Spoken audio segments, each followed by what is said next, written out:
గుడి కట్టిన బడి కట్టిన కరీంనగర్కు మెడికల్ కాలేజ్ తెచ్చిన కరీంనగర్ను స్మార్ట్ సిటీగా డెవలప్ చేసిన అది బీఆర్ఎస్ ఘనతే.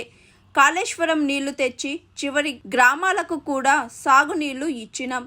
రివర్స్ పంపింగ్తో కోరుట్ల, జగిత్యాల, చొప్పదండి నియోజకవర్గాలకు నీళ్లు ఇచ్చినాం. ఎస్ఆర్ఎస్సీ వరద కాలువను పూర్తి స్థాయి రిజర్వాయర్గా మార్చి ఉమ్మడి కరీంనగర్ జిల్లాను సస్యశ్యామలం చేసిన ఘనత కేసీఆర్ అని బీఆర్ఎస్ వర్కింగ్ ప్రెసిడెంట్ కేటీఆర్ అన్నారు. గుడి కట్టినా బడి కట్టినా కరీంనగర్ కు మెడికల్ కాలేజీ తెచ్చినా కరీంనగర్ ను స్మార్ట్ సిటీగా అద్భుతంగా అభివృద్ధి చేసిన ఉమ్మడి కరీంనగర్ జిల్లాకు కాళేశ్వరం నీళ్లు తీసుకొచ్చి టైలెండ్ గ్రామాలు హుజురాబాద్ కావచ్చు, ఉస్నాబాద్ లో కావచ్చు, పెద్దపల్లిలో కావచ్చు, చొప్పదండిలో కావచ్చు, చివరి గ్రామాలకు నీళ్లు ఇచ్చిన మరి అటు అప్పర్ మానేరు నుంచి కింద గోదావరి దాకా మంత్రి నియోజకవర్గంలో మానేరు నదిని ఒక సజీవ జలదృశ్యంగా మార్చిన, అదే విధంగా రివర్స్ పంపింగ్ ద్వారా కోరుట్ల, జగిత్యాల నియోజకవర్గాలకు కూడా, చొప్పదండి నియోజకవర్గానికి కూడా ఆ ఎస్ఆర్ఎస్పి వరద కాలువను కూడా పూర్తి స్థాయిలో ఒక రిజర్వాయర్ గా మార్చిన ఆ ఘనత ఎవరిది? కేసీఆర్.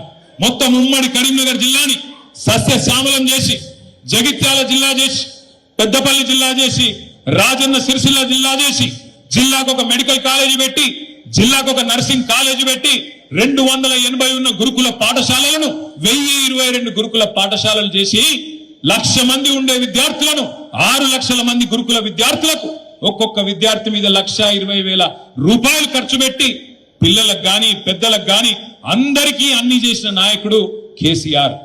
10 ఏళ్లు బ్రహ్మాండంగా కడుపుల సల్ల కదలకుండా ఎక్కడ కూర్చున్నోళ్ళకి అక్కడ ఫోన్ల బ్రహ్మాండంగా మెసేజ్లు పడుతున్నాయి. యాసంగి నాటేసే టైం వచ్చిందంటే, వానకాలం నాటేసే టైం వచ్చిందంటే మీ ఫోన్లో ఏం సౌండ్ వస్తుండే?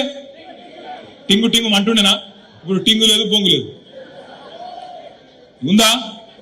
వాడు కొత్తది కనిపెట్టిండు. టింగు టింగు అంటే కేసీఆర్ యాది కొత్త టకీ టకీ అట. టకీ లేదు, పికీ లేదు. యాడుంది టకీ టకీ? ఒక్క దగ్గర ఉంది టకీ టకీ, ఒక్క దగ్గర ఉంది. ఢిల్లీలో మాత్రం టకీ టకీ టకీ పడుతున్నాయి పైసలు. రాహుల్ గాంధీ ఖాతాలా, ప్రియాంక గాంధీ ఖాతాలా ఆడ మాత్రం పడుతున్నాయి. ఎందుకంటే ఆడ పైసలు ఇవ్వకపోతే పదవి ఉంటుందా? ఊస్టింగే. కాబట్టి పైసలు అక్కడ పడుతున్నాయి, ఇక సంపుడు మాత్రం ఇక్కడ చంపుతా ఉన్నారు. వాస్తవం ఏంది అంటే, ఇవాళ తెలంగాణ ప్రజలు ఏ ఊరికి పోయినా ఏ మనిషిని ఒక్కసారి ముట్టుకున్నా అన్నా ఇంకెన్ని రోజులు భరించాలనే, ఇది జల్ది కేసీఆర్ తెచ్చుకుంటే బాగుండదు కదనే అనే మాట మాట్లాడుతారు. కానీ ఒకటి మాత్రం వాస్తవం, ఒక ఓటుకు శిక్ష 5 ఏళ్లు, ఒక తప్పు చేస్తే 5 ఏళ్లు బాధపడే పరిస్థితి. ఏం చేయలేం. ప్రజాస్వామ్య దేశం. ఒక ఓటు 5 ఏళ్లకు మనకు శిక్ష వేస్తుంది. తప్పుడు పాలకులను ఎన్నుకుంటే, తప్పుడు వ్యక్తులను నమ్మితే, అరిచేతిలో వైకుంఠం చూసి మోసపోతే, 420 హామీలు వాటిని నమ్మి ఆగమైతే ఇలా ఈ పరిస్థితి వస్తుంది. Hi, this is Swathi. Like చేయండి, షేర్ చేయండి, కమెంట్ చేయండి అండ్ సబ్స్క్రైబ్ చేయండి GR TV. Hi, this is Monica. Please like, share and subscribe GR TV.